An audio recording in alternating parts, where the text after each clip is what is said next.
लाडक्या बहिणींचं गवगवा करणं, त्यांच्या नावाने मोठ्या प्रमाणात जाहिराती लावणं, त्यांच्याच घामाचा पैसा खर्च करून आपले फोटो, हासरे फोटो लावणं आणि एकीकडे महाराष्ट्रामध्ये एका वर्षात जवळपास 64,000 आमच्या लाडक्या बहिणी बेपत्ता आहेत. महाराष्ट्रातलं हे सरकार खरंच लाडक्या बहिणीच्या बाजूने आहेत का, हे प्रश्न या निमित्तानं निर्माण झालेले आहेत. लाडक्या बहिणी फक्त मतासाठीच आहेत का, हा एक प्रश्न या ठिकाणी निर्माण झालेला आहे. विधानसभेमध्ये सातत्यानं हे प्रश्न आम्ही उपस्थित केलेत, पण राज्य सरकारने त्याचं उत्तर टाळलं. राज्याचे गृहमंत्री स्वतः लाडक्या बहिणीचा प्रश्न, बेपत्ता महिलांचा प्रश्न जेव्हा जेव्हा विधानसभेत आला तेव्हा राज्याचे गृहमंत्री देवेंद्र फडणवीसांनी त्याच्यातून पळ काढला. आणि ही जी काही परिस्थिती आज आहे, महाराष्ट्र हे छत्रपती शिवाजी महाराजांचा महाराष्ट्र आहे, शाहू फुले आंबेडकरांचा महाराष्ट्र आहे. या महाराष्ट्रामध्ये महिलांचा सन्मान हा नेहमी मध्यभागी राहिलेला आहे आणि त्याच आधारावर या राज्याची कारकीर्द चाललेली आहे. पण आज महिला ह्या शेवटच्या टप्प्यात आलेल्या आहेत. त्या फक्त मतदानाच्या पुरतच लाडक्या राहिल्यात आणि नंतर त्यांना बेपत्ता झाल्या की आत्महत्या झाल्यात याचं कुठलंही कारण न देता सरकार महिलांवर अत्याचार करताना आपण पाहतोय. काल भंडाऱ्यामध्ये ते डब्बे वाटायचा कार्यक्रम सरकार करते आहे निवडणुकीच्या तोंडावर, आणि त्याच्यामध्ये महिला त्या ठिकाणी सहभागी झाल्यात. त्या महिलांवर लाठीचार्ज त्या ठिकाणी केला गेला. तर काय देवेंद्र फडणवीसांच्या पोलिसांना महिलांना मारण्याचा अधिकार दिलेला आहे? या राज्य सरकारने त्या पद्धतीचा काही फतवा काढलेला आहे? ही जी काही परिस्थिती आज महाराष्ट्रामध्ये निर्माण झालेली आहे, हे सरकार महिला विरोधी आहे, महिलांवर अत्याचार करणारं सरकार आहे आणि मोठ्या प्रमाणात या राज्यामध्ये महिलांचा राग या सरकारवर आपल्याला पाहायला मिळते आहे. आणि म्हणून सरकारने या 64,000 महिला एका वर्षात ज्या गायब झालेल्या आहेत त्या पद्धतीचं स्पष्टीकरण द्यावं, ही मागणी काँग्रेसच्या वतीनं आम्ही करतोय.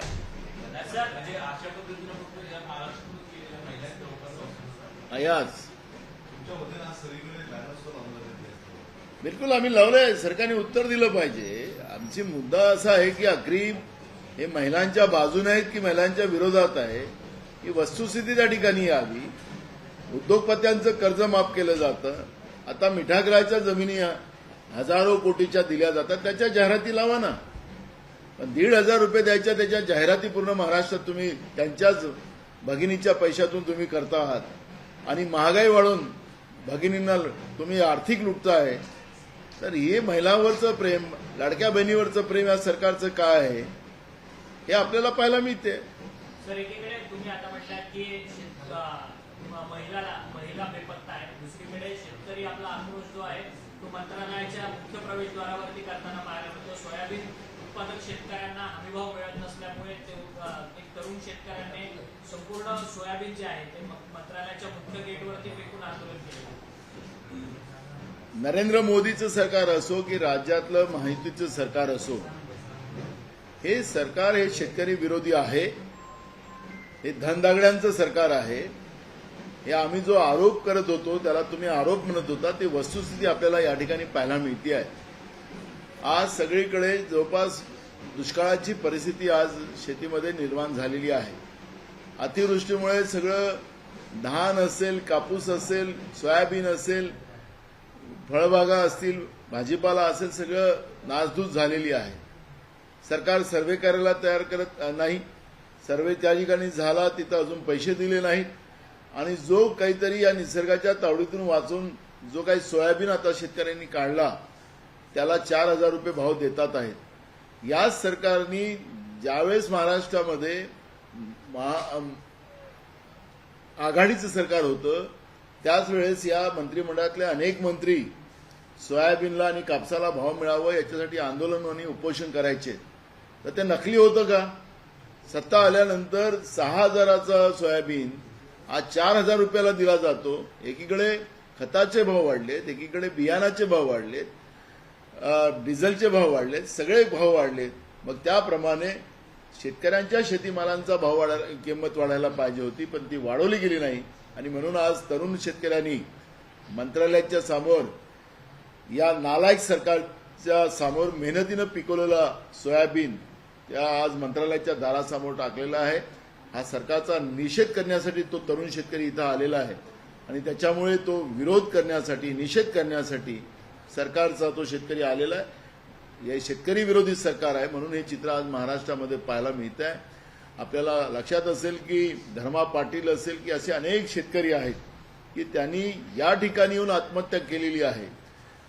6व्या माळ्यावरून खाली जंप मारण्याचं काम केलेलं आहे. अनेक लोकांचा मृत्यू, शेतकऱ्यांचा मृत्यू, तरुणांचा मृत्यू या मंत्रालयातून, या सरकारच्या देखत झालेला आहे.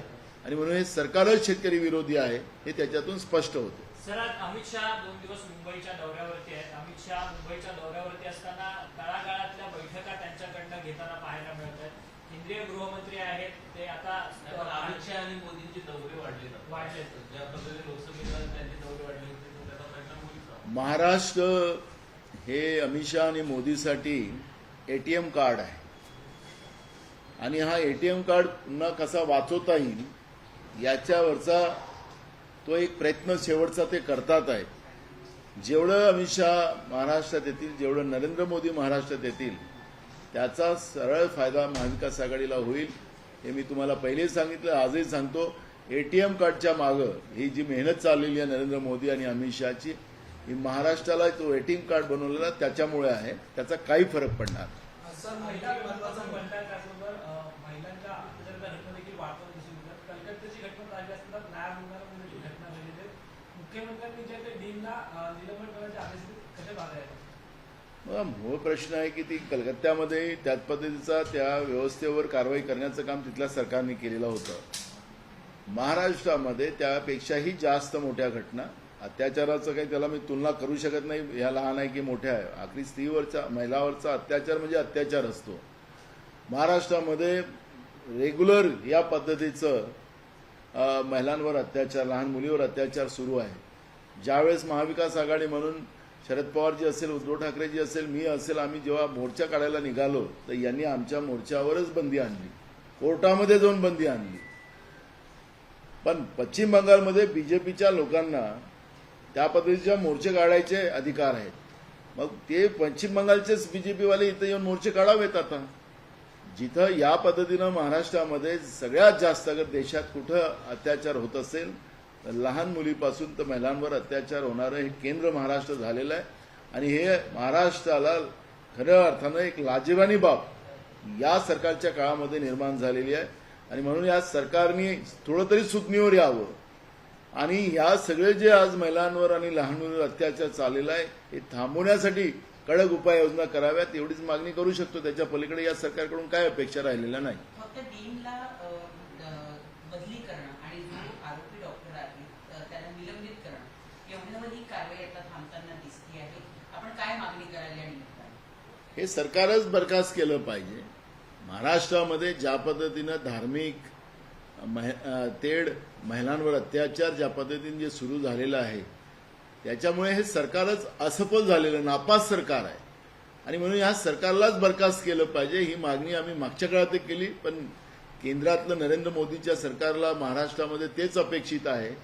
आणि म्हणून ते सरकार आणि स्वतः गृहमंत्री तुम्ही येतात आहे केंद्राच्या सांगितलं, त्यांना याचं घेणं देणं नाही आहे. त्यांना फक्त एटीएम कार्ड महाराष्ट्राचा वापरायचा आहे आणि त्याच्यासाठी त्यांचा प्रयत्न आहे. नवाबदारांचे एक वक्तव्य खूप गाजत आहे.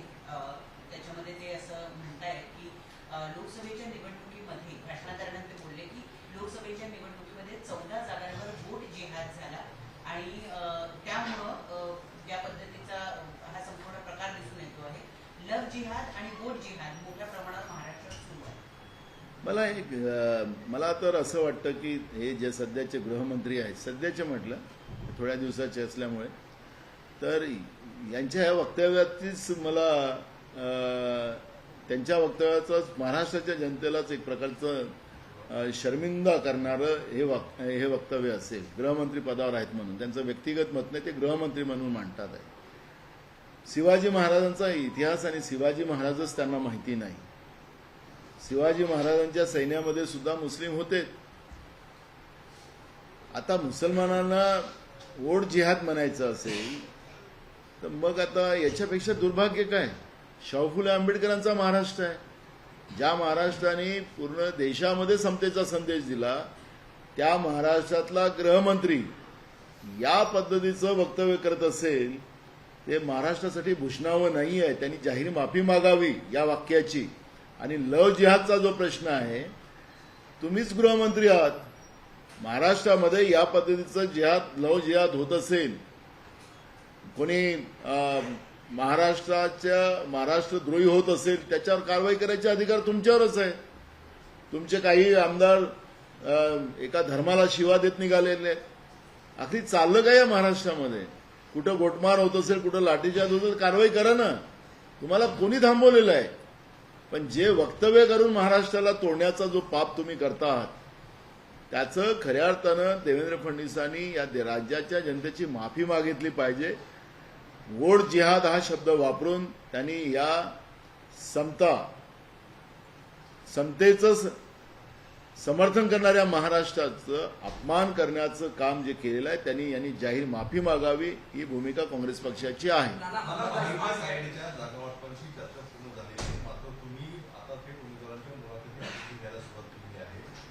अरे मला हे कळत नाही. आम्हाला प्रत्येक पक्षाचं जे कामकाज असतं ते चालत राहत आहे. आम्ही जे अर्ज आले त्या अर्जाच्या त्या जिल्ह्यामध्ये जाऊन आमचे निरीक्षक तिथं जाऊन माहिती घेतील, त्या पद्धतीचा रिपोर्ट येईल आणि मग आपल्याला त्या जिल्ह्यामध्ये काय काय करतील. कारण की आम्हाला कुठल्याही प्रकारे महाराष्ट्रामध्ये हे जे जातीवादी आणि महाराष्ट्राला विकणारं जे सरकार आहे, महाराष्ट्रद्रोही सरकार आहे, शिवद्रोही सरकार आहे, या सरकारला सत्तेतून बाहेर काढणं हाच आमचा उद्देश आहे. त्यामुळे आमच्या पक्षामधून जे काही आता आमचे लोक निरीक्षक म्हणून गेलेले आहेत त्या जिल्ह्यामध्ये त्याची सगळी माहिती आणेल आणि त्याच्या आधारावरून महाराष्ट्रामध्ये पुढची रणनीती आमची काय राहील निवडणुकीची, त्याचा अर्थ ते आमची प्रोसेस आहे. तोडगा निघालेला आहे. तोडगा निघायचा नाही असं तुम्ही काय, ते आम्ही 288 झालं. अंबादास दानवे यांनी एक ट्विट केलेलं आहे. त्याच्यात त्यांनी म्हटलंय की मुंबई मागोमाग किंवा महाराष्ट्रातील इतर भागाभागात पुण्यातील 50 कंपन्या गुजरात आणि आंध्र प्रदेशला गेलेल्या, पुण्यात कंपन्या बाहेर जाण्याचा महासेल लागलेला आणि सरकारवर टीका. कसं बघतात? बरोबर आहे. महाराष्ट्रामध्ये कायदा सुव्यवस्था बिघडलेला आहे. महाराष्ट्रामध्ये यांच्या विद्युत चोरीमुळे, विद्युतच्या मोठ्या प्रमाणात कोळसा असेल यांनी त्याच्यामध्ये झालेला भ्रष्टाचार असेल, त्याच्यामुळे महाराष्ट्रात मोठ्या प्रमाणात विद्युतचे दर वाढत आहे. त्यामुळे कायदा सुव्यवस्थेचा प्रश्न, विद्युतचे दरांचा प्रश्न, या सगळ्या प्रश्नामध्ये मोठ्या प्रमाणात महाराष्ट्रातले सगळे उद्योग आता बाहेर जायला लागलेले आहेत. हे त्याच्यातून स्पष्ट होते. सोनम वांगचुकचे डिटेन केलेलं आहे पंजाब बॉर्डरवर. सामाजिक कार्यकर्त्यांनी पुढे आले होते आणि अशा पद्धतीने त्यांना आता कारवाई हरियाणामध्ये जात होते त्यावेळेस त्यांनी डिटेन केलेलं आहे. त्याच्यासोबत 80 वयोवृद्ध सुद्धा आहे. मला त्याचे डिटेल्स नाही, ते आमचे राष्ट्रीय लेवलवरून याच्यावरची प्रतिक्रिया देते. कांग्रेस ने महाराष्ट्र में लाभ लेडीज एक कैंपेन शुरू किया है सरकार के खिलाफ. क्या ये कैंपेन है? क्या इसके जरिए कहना चाहते हैं? कहना क्या चाहते हैं, वस्तुस्थिति हम लोगों के सामने लाना चाहते हैं कि महाराष्ट्र में जो लाडली बहन के नाम से जो सरकार महिलाओं को गुमराह करना चाहती है, उसकी वास्तविकता हम लोगों के सामने रखना चाहते हैं. कल ही आपने देखा होगा कि महाराष्ट्र के एक भंडारा जिले में वो कुछ बर्तन बांटने का काम ये सरकार कर रही थी. वहां पर महिलाओं को लाठीचार्ज किया गया. तो महिलाओं पे अत्याचार का कल ही एक उदाहरण आपके सामने है. दूसरा इशू है कि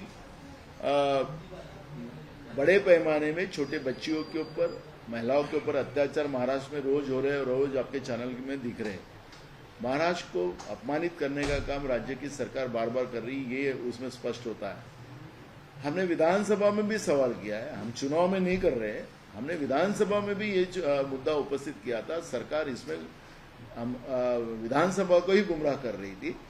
64,000 महिला महाराष्ट्र में बेपत्ता है। सरकार ने उसका जवाब देना चाहिए और महाराष्ट्र में महिलाओं की सुरक्षा का जो प्रश्न है वो हम बार बार उठाएंगे, क्योंकि हमारा महाराष्ट्र शाहू फुले अम्बेडकर और छत्रपति शिवाजी महाराज का विचारधारा का है और हमारा जो सेंटर पॉइंट जो है महिलाओं की सुरक्षा और महिलाओं का सम्मान। लेकिन ये सरकार में वो चीज नहीं है और इसलिए ये सरकार को आईना दिखाने का काम हम लोग कर रहे हैं। एबीपी माझा, उघडा डोळे बघा नीट।